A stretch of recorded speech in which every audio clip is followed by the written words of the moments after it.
Now, Daniel was a young man with a purpose. He had been captured in Jerusalem when Nebuchadnezzar's armies had invaded Jerusalem. He had been captured,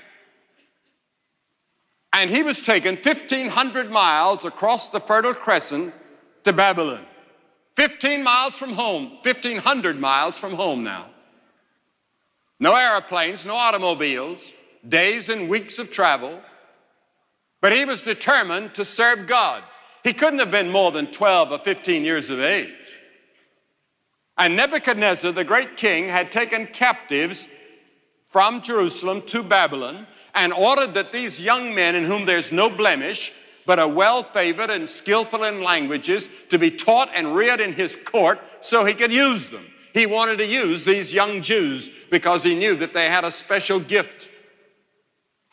And during the period of training, they brought the finest wines and the finest foods and all the soft living that you could imagine in the court of Nebuchadnezzar. But Daniel said, no, I don't want the king's wine, and I don't want the finest foods. I want to sleep on the floor, not the feather bed. I want to lead a very simple, self-disciplined life. How different from those who can't wait until they can get away from home and live it up.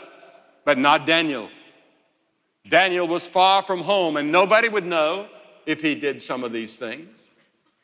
Nobody would know if he had a girl and slept with her.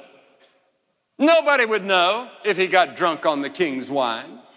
Nobody knew back there in Jerusalem. He could have gained popularity by indulging. But this early no in his youth prepared him for the big no when he was prime minister of Babylon and was thrown in the lion's den because he wouldn't compromise his faith in God. We defile ourselves by overeating, drinking too much alcohol, taking drugs, spending too much time watching the television, or going to the films.